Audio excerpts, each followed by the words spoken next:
Bonjour bien-aimés, je bénis le nom du Seigneur pour vos vies, que la grâce et la faveur de Dieu demeurent sur vous. Amen. Avant d'entamer le sujet du jour, je vais prier. Père, je te bénis, je te rends gloire, je bénis ton nom pour tous tes enfants, tes fils et tes filles qui entendront ce message. Je prie que peu importe la situation par laquelle ils traversent, Seigneur, les vents et marées, les vagues qui se déchaînent dans leur vie, je prie que ta faveur demeure sur eux, protège-les, garde-les, ouvre leur cœur pour recevoir cette parole et que cette parole puisse créer la foi, embellir la vie de quelqu'un dans le nom puissant de Jésus. La sémence, c'est la parole, Seigneur, et je veux s'aimer ta parole ce matin dans la vie de tes enfants, Seigneur. Bénis-les, Seigneur, que toute la gloire, l'honneur, la puissance et la magnificence te soient rendues au nom de Jésus-Christ. Amen, amen.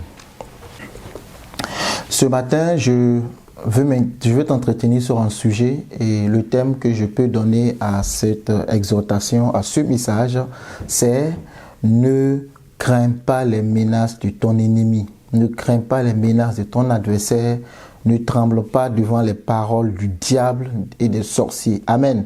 Et je veux me baser sur un passage dans le livre de Isaïe, le livre d'Isaïe au chapitre 36 et 37. Je ne vais pas tout lire, mais je vais parcourir quelques versets pour que tu puisses comprendre la pensée du jour. Amen. Ne t'inquiète pas, ne promène pas des regards inquiets. Ton Rédempteur vit et il se lèvera le dernier. Amen. Donc c'est une belle histoire qui se trouve dans Ézéchiel 36 et 37. Je vais lire quelques versets comme je l'ai dit tantôt. Au verset 36, la Bible dit Sennacherib marche contre Jérusalem, son armée détruite. La 14e année du roi Ézéchias, Sennacherib, roi d'Assyrie, monta contre toutes les villes fortes de Juda et s'empara. Et le roi d'Assyrie envoya de Lachis à Jérusalem vers le roi Ézéchias Rabshakeh avec une puissante armée. Rabshakeh s'arrêta à l'aqueduc et de l'étang supérieur sur le chemin du champ du Foulon. Alors Eliakim, fils de Elkija, chef de la maison du roi, se rendit auprès de lui avec Shebna, le secrétaire, et Joach, fils d'Azaph, l'archiviste. Rabshakeh leur dit: Dites à Ézéchias, ainsi parle le grand roi d'Assyrie. Quelle est cette confiance sur laquelle tu t'appuies? Je te le dis, ce ne sont que des paroles en l'air. Il faut pour la guerre de la prudence et de la force. En qui donc as-tu placé ta confiance pour t'être révolté contre moi? Oui. Verset 6, voici, tu l'as placé dans l'Égypte, tu as pris pour soutien ce roseau cassé qui pénètre et perce la main de quiconque s'appuie dessus. Tel est Pharaon, roi d'Égypte, pour tous ceux qui se confient en lui. Peut-être me diras-tu, c'est l'Éternel notre Dieu que nous nous confions. Mais n'est-ce pas lui dont Ézéchias a fait disparaître les hauts lieux et les autels en disant à Juda et à Jérusalem, vous vous prosternez devant cet autel? Maintenant, fais une convention avec mon maître, le roi d'Assyrie, et je te donnerai 2000 chevaux si tu peux fournir des cavaliers pour les monter. Donc, ici, on nous relate une histoire qui se trouve dans Ézéchiel 36, 35 et 37, pardon, oui, 36 et 37, pardon. On voit le roi d'Assyrie qui envoie Sennacherib vers le roi de Jérusalem, à l'époque qui était le roi Ézéchias, pour lui déclarer la guerre. Sinon, soit Ézéchias accepte de faire allégeance ou il sera contraint de faire la guerre. Donc, Sennacherib arrive à Jérusalem et il commence à proférer des paroles. Il dit au roi Ézéchias que je suis venu te déclarer la guerre. Et ne dis pas que l'Éternel te délivrera parce que c'est l'Éternel qui m'envoie te combattre. Et que ne dis pas que tu te confies au roi de l'Égypte, Pharaon, parce que Pharaon lui-même n'est qu'une main percée. Aucun soutien ne peut venir de Pharaon. Et Sennacherib est monté avec une armée et il se confiait en cette armée-là. Il se disait que devant lui, il n'y a aucune puissance qui peut se lever contre lui. Il se disait que tout le royaume, quand vous lisez plus tard, il va le décrire lui-même, tous les royaumes qui se sont levés contre la Syrie, ils ont fait faillite, c'est-à-dire qu'ils ont trouvé la défaite. On peut lire par exemple au verset 18 qu'Ézéchias, il dit au verset 16, « N'écoutez point Ézéchias, car ainsi parle le roi d'Assyrie, faites la paix avec moi. » Donc faites la paix avec moi, sinon ce sera la guerre. Faites la paix avec moi, rendez-vous à moi, et chacun de vous mangera de sa vigne et de son figuier, et chacun boira de l'eau de sa citerne. Donc chacun de vous mangera de sa vigne et boira de la citerne en fait. Mais pour cela, il faut que vous fassiez la paix avec moi. Et verset, il dit, n'écoutez pas Ézéchias, ne l'écoutez pas. Verset 17, jusqu'à ce que je vienne et que je vous mène dans un pays comme le vôtre, dans un pays de blé et de vin, dans un pays de pain et de vigne.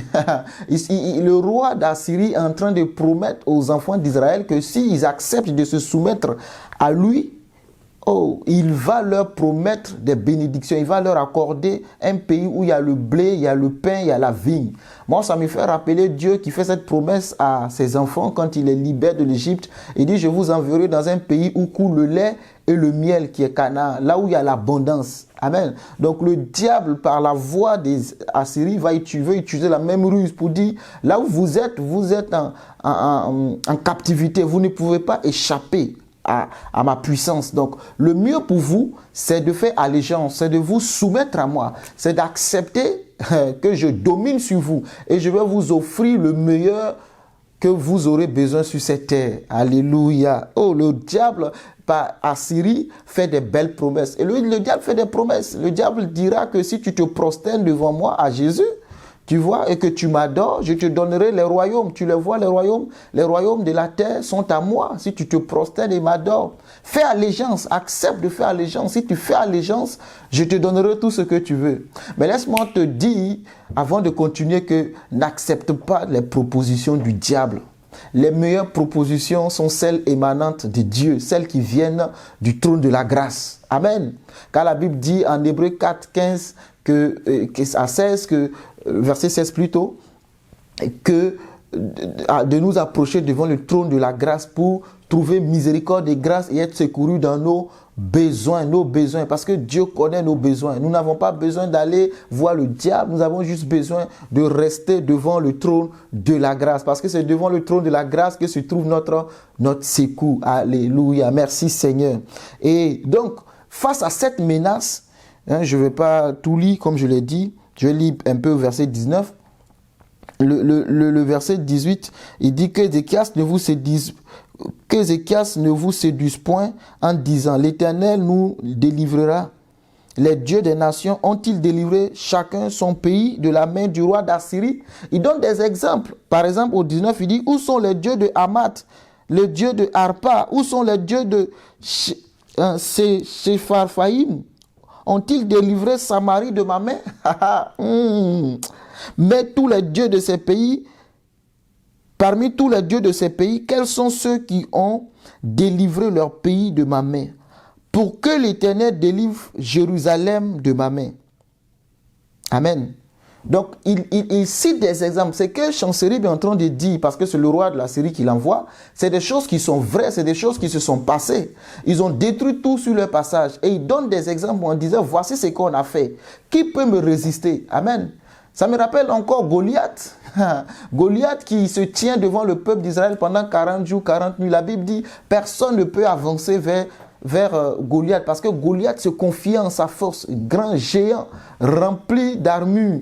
Il se disait tout puissant que personne ne pouvait le déloger. Ah, mais laisse-moi t'annoncer une bonne nouvelle, que Dieu est en train de préparer un certain David pour le moment qui est inconnu, un certain David qui pour le moment est derrière les moutons au champ, en brousse, en train de paître les troupeaux.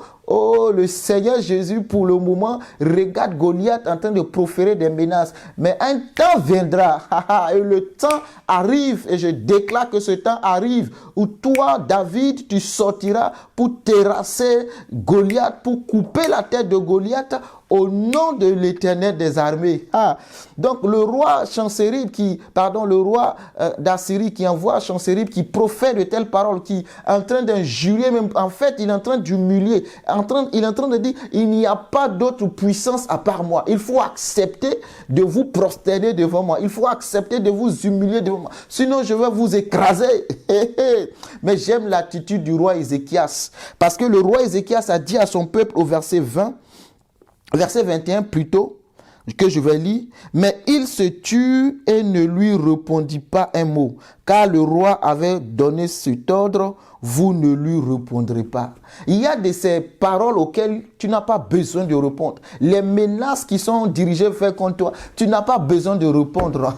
Tu as besoin d'abord de parler à Dieu. Alléluia. Tu as besoin d'abord d'ouvrir la bouche devant le trône de la grâce pour parler à Dieu lui d'abord, pour trouver secours. Le verset de Hébreux 4, garde le 4:16. Devant le trône de la grâce, on trouve la miséricorde, on trouve la grâce pour être secouru dans nos besoins. Là, il y a un besoin de délivrance. Et c'est ce que le roi va faire. Le roi Ézéchias, il va aller dans la maison de Dieu. Le verset 37, lorsqu'on va venir lui annoncer la nouvelle, on lui annonce la nouvelle, Ézéchias va faire quoi? Ézéchias va se lever. Amen. Et il va envoyer des sacrificateurs vers le prophète Ésaïe, fils d'Amos. J'aime cette attitude de consulter d'abord Dieu, cette attitude de chercher à savoir qu'est-ce que Dieu dit dans la situation avant de réagir face aux menaces, face à l'adversité. Qu'est-ce que Dieu lui dit dans cette situation? Parce que laisse-moi te dire que ce qui va te garantir le succès, ça sera la parole relâchée de Dieu qui va te garantir le succès. Tu n'as pas d'armes. Quand on regarde les menaces face à Jérusalem, à Ézéchias et son peuple, on voit la Syrie qui les menace. Aujourd'hui, tu te regardes, tu n'as pas de force, tu n'as pas d'armes pour aller contre eux. Mais David a dit à Goliath, je ne viens pas contre toi avec la lance et le javelot. Je ne viens pas avec les calaches ni les armes nucléaires. Je viens contre toi au nom de l'Éternel des armées. Parce que le nom de l'Éternel des armées fait fuir les ennemis, terrasse les ennemis. C'est au nom de l'Éternel des armées que je viens contre toi. Amen. Donc, Ézéchias envoie des hommes vers Ésaïe pour consulter Dieu. Oui, parce qu'à l'époque, le Saint-Esprit n'habitait pas dans la vie des hommes. Le Saint-Esprit venait par occasion pour œuvrer, pour une action bien précise. Par exemple, il pouvait venir dans la vie d'un roi pour une action. Il pouvait venir dans la vie d'un prophète pour une action. Donc, c'était les prophètes qui étaient les yeux du peuple. C'était le prophète qui était la bouche du peuple. Aujourd'hui, le Saint-Esprit t'habite. Amen. Et tu peux consulter Dieu à tout moment. Ce n'était pas le cas. Il fallait aller vers les prophètes. C'est pour ça que la Bible dit, confiez-vous en vos prophètes et vous réussirez. Voyez-vous, parce qu'on avait besoin de consulter les prophètes. Je ne dis pas que ce n'est pas le cas aujourd'hui. Mais aujourd'hui, si tu as le Saint-Esprit, je pense que tu peux encore mieux mûrir ta communion ta communion et ton intimité avec le Seigneur. Il peut arriver de vouloir de recevoir une parole prophétique venant d'un prophète, venant d'un autre serviteur de Dieu, c'est pas mauvais. Amen. Mais tu ne dois pas courir aller à chercher des prophéties à longueur de journée. Non, tu dois nourrir et cultiver ton intimité, ta relation avec ton Seigneur, le Seigneur Jésus-Christ. Alléluia. Amen. Parce que Dieu a donné les prophètes pour guider. Amen. Il y a 5 ministères et parmi ces ministères, il y a le ministère prophétique. Et je dis moi que tout homme, tout enfant de Dieu est prophétique parce que nous opérons avec le Saint-Esprit et le Saint-Esprit est prophétique. Alléluia. Donc, il envoie ici des hommes vers le prophète Amos. Maintenant, qu'est-ce qu'il va dire? Il lui dit, ainsi parle Ézéchias, ce jour est un jeu d'angoisse, de châtiment et d'opprobre. Je suis au chapitre 37, pardonne-moi, au verset 3. d'angoisse et d'opprobre, car les enfants sont près de sortir du sein maternel, mais il n'y a pas de force pour l'enfantement. Et les enfants sont près de sortir du sein maternel, mais il n'y a pas de force pour l'enfantement. La force pour pousser vient de Dieu. Amen. L'enfant même dans le sein, c'est Dieu qui le dépose, parce que comment une sémence du liquide devient un enfant? Il faut Dieu, il faut le Tout-Puissant pour réaliser certaines choses dans nos vies. Donc Ézéchias dit, l'enfant veut sortir, mais il n'y a pas de force pour que la mère pousse. Pour que la mère pousse. Ézéchias sait que, je veux continuer. Saint-Esprit, merci. Il dit, peut-être l'Éternel ton Dieu a-t-il entendu les paroles de Rabshakeh, verset 4, que le roi d'Assyrie, son maître, a envoyé pour insulter le Dieu vivant. Et peut-être l'Éternel ton Dieu exercera-t-il ses châtiments à cause des paroles qu'il a entendues. Fais donc monter une prière pour le reste qui subsiste encore. Alléluia. Fais donc monter une prière pour le reste qui subsiste. C'est-à-dire qu'avant toute chose, il faut la prière. Et l'apôtre Paul va dire aux Philippiens 4, il dit, en toute chose, faites connaître à Dieu vos besoins par des prières et des supplications avec action de grâce. Philippiens 4, 6 à 8, vous pouvez lire. Amen. Il ne faut pas te précipiter pour aller répondre à l'ennemi.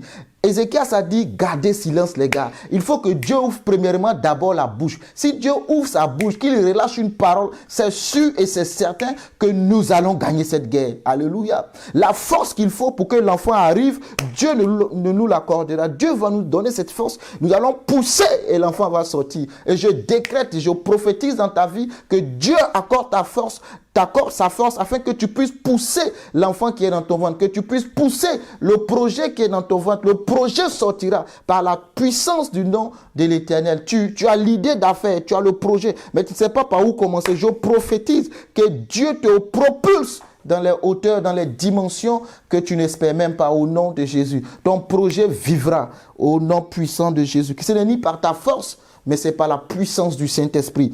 Merci Seigneur. Donc, Ézéchias dit, il faut prier Dieu. Est-ce que tu pries Dieu?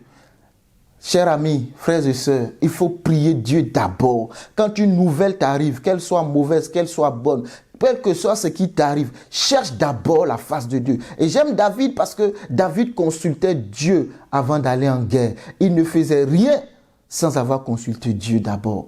Amen. Prends l'habitude de consulter Dieu dans tout ce que tu fais. Amen. Le mariage dans lequel tu t'apprêtes à rentrer, consulte Dieu. Amen.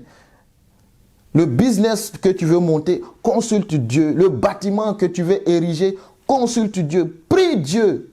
Amen. L'enfant que tu veux avoir, consulte Dieu. Dieu sera avec toi au nom de Jésus. Il te donnera les bonnes paroles qu'il te faut par sa grâce dans le nom de Jésus-Christ. Ne cours pas tout de suite, à répondre à l'ennemi. Non, reste d'abord dans le secret, comme David est resté dans le secret à se former. Reste d'abord dans le secret, dans l'intimité, pour recevoir les paroles venant de Dieu. Amen. Pour recevoir les paroles venant de Dieu. Il dit, peut-être ton Dieu a-t-il entendu les paroles. Oui, vous savez, quand on s'élève contre les enfants de Dieu, laisse-moi te dire que ton Dieu entend toute menace libérée contre ta vie. Ton Dieu entend toute menace dirigée contre ta vie. Ton Dieu entend toute menace, je répète, dirigée contre ta vie. Ton Dieu entend. Tout ce que les hommes, tout ce que le démon, le diable, les entités font contre ta vie, ton Dieu entend. Amen. Toi, prie seulement. Il a des oreilles, il entend. Et il se lèvera. Job a dit, mon Rédempteur vit et il se lèvera le dernier. Oui, ton Dieu se lèvera le dernier dans la situation dans laquelle tu es. Il se lèvera pour te tirer d'affaire. Ton Dieu ne t'abandonnera pas en chemin. Ton Dieu ne t'a pas libéré de l'Égypte pour que tu meurs dans le désert. Non, si tu restes obéissant à la voix de l'Éternel, ton Dieu, et que tu marches dans ses voies, ton Dieu te conduira à Canaan. Même si en route des ennemis, des adversaires s'élèvent contre ta vie, laisse-moi t'annoncer la bonne nouvelle. La bonne nouvelle, c'est que Jésus-Christ est venu libérer les captifs. Il est venu pour que les pauvres deviennent riches. Il est venu pour que les malades soient guéris. Amen. Donc Dieu veut que tu changes de situation, que tu changes de statut dans le nom puissant de Jésus-Christ. Amen.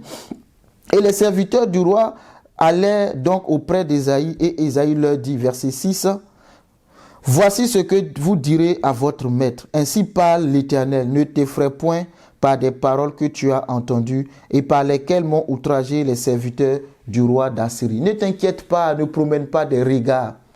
Mais voici ce que vous direz à votre maître. Ne t'effraie point des paroles que tu as entendues par lesquelles m'ont outragé les serviteurs du roi d'Assyrie. Il ne faut pas t'inquiéter pour les paroles que le roi d'Assyrie a libérées. Non, il ne faut pas t'inquiéter. Ne t'effraie point. Ne crains pas. C'est ça, Dieu. Dieu commence toujours par te rassurer. Ne crains pas. Quelle situation tu vis, ne crains pas. Quelles sont les menaces qui pèsent sur ta vie, ne crains pas. Peu importe ce qui... Même si tu es fautif, que tu as fait quelque chose, mais que tu es conscient que tu es en erreur, que tu es en tort, prie Dieu, Dieu est capable de te libérer. Quand j'ai commencé, il a dit que c'est eux-mêmes qui ont détruit les lieux où on adore Dieu, les autels de Dieu. Oui, le peuple d'Israël, c'est eux. Mais Dieu dit, Dieu n'a pas dit, oui, je vais tenir compte de vos erreurs, de vos péchés, et je vais laisser le roi d'Assyrie venir vous détruire. Non, Dieu aime ses enfants, quel que soit le péché, Dieu aime l'homme plus que le péché. Dieu déteste et hait le péché. Amen. Donc, peu importe le péché dans lequel tu es, même si les conséquences pèsent dans ta vie, aie le courage de fléchir genoux et prier ce Dieu-là. Dit, au secours mon Père, j'ai péché contre toi et toi seul. Aie le courage comme le fils prodigue qui a eu le courage de revenir à la maison. L'enfant est revenu. Il dit, j'ai péché contre ma maison, contre mon père. Mieux vaut pour moi revenir à la maison. Parce que c'est à la maison que je veux manger. Là où je suis, je mange comme un chien. Je mange avec les pourceaux. Je mange la nourriture des pourceaux. Ce n'est pas normal alors que mon père est riche. Aie le courage de revenir à la maison. Dieu va t'accueillir grandement les bras ouverts. Dieu ne t'abandonnera pas. Il ne dira pas, non, je tiendrai compte de ta faute. Non, il dit, j'oublie le souvenir de vos péchés. C'est la parole de Dieu. Amen. Que Dieu bénisse ta vie. Je vais m'arrêter là. Que Dieu enrichisse ta vie dans le nom puissant de Jésus. Reviens à la maison, quel que soit le péché commis. Et même si ce n'est pas le cas, que ce sont des menaces qui pèsent sur toi, ne t'inquiète pas. Il a dit, et le prophète Ésaïe a dit, allez-y, dis au roi de ne pas craindre, car les paroles que Sennacherib a proférées sont des paroles pour lui, des paroles en l'air, entre griffes. Parce que moi, Dieu, j'agirai. Mon Dieu vit, mon Rédempteur vit. Et il s'élèvera le dernier. Que Dieu te bénisse. À bientôt pour la suite. Parce que je vais terminer ce passage avec toi. Amen. Reste connecté pour la suite au nom de Jésus. Amen.